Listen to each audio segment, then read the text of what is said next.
ভারত বাংলাদেশ সীমান্তে আন্তর্জাতিক যাত্রী পারাপারের ক্ষেত্রে এবার চালু করা হলো যাত্রী সাথী অ্যাপস। ভারত ও বাংলাদেশ থেকে আসা যাত্রীদের কথা মাথায় রেখে সীমান্ত এলাকায় বিশেষ সাহায্য করবে এই যাত্রী সাথী অ্যাপস। এদিন এই অ্যাপসের উদ্বোধন হলো পেট্রাপোল সীমান্তে। উদ্বোধন করেন বনগাঁ মহকুমা পুলিশ আধিকারিক অর্ক পাঁজা। সঙ্গে ছিলেন পেট্রাপোল থানার ওসি উৎপল সাহা সহ অন্যান্য বিশিষ্ট ব্যক্তিরা। সুবিধা বলতে এটা যাত্রী সাথী আমাদের রাজ্য সরকারের। ভাড়া সম্পর্কে, ভাড়া তো প্যাসেঞ্জাররা গাড়ি তো পাই, প্যাসেঞ্জারদের একটা না একটা গাড়ি ঠিকই মিলে যায়। পেট্রোপোল থেকে বন্দরের মাধ্যমে যেসব প্যাসেঞ্জার গুলো বিদেশ থেকে যাত্রী আসে, তারা গাড়ি কিছু না কিছু পেয়ে যায়, অসুবিধা হয় না।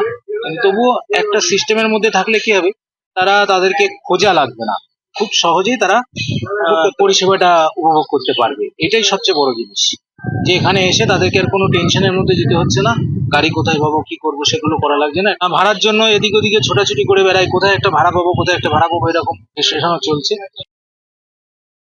পেট্রাপোল সীমান্ত বন্দরে আসা বাংলাদেশি যাত্রীদের জরুরি চিকিৎসা সহ একাধিক প্রয়োজনে গাড়ি ভাড়া সহ নানা ক্ষেত্রে সমস্যার সম্মুখীন হতে হতো।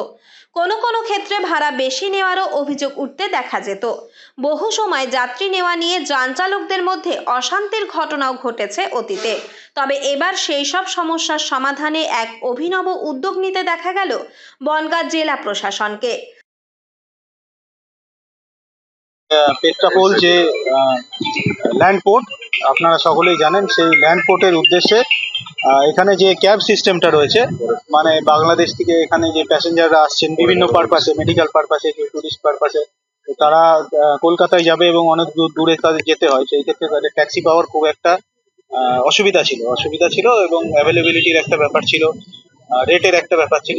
তো সেটা একটা গভর্নমেন্টের, আমাদের ওয়েস্ট বেঙ্গল গভর্নমেন্টের ইনিশিয়েটিভের একটা অ্যাপ যাত্রী সাথী। তার মাধ্যমে ড্রাইভার এবং যারা মালিক আছেন তারা দুজনেই, উভয় পক্ষই খুব উপকৃত হবেন, কারণ এটা একটা রেগুলেটেড সিস্টেমে চলে আসছে। স্করপিও ধরনের বিভিন্ন সব ধরনের এখানে গাড়ি এখানে এই অ্যাপের মাধ্যমে বুক করা যায়, যেখানে বিভিন্ন জায়গা থেকে তারা যেতে পারবেন, শুধু যে কোনো একটা পার্টিকুলার ডেস্টিনেশন আছে সেটা নয়। পেট্রাপোল সীমান্তে বাংলাদেশি অনেক প্যাসেঞ্জার আসেন। তাদের সুবিধার্থে রাজ্য সরকারের এই যাত্রী সাথী অ্যাপসের সূচনা করা হলো।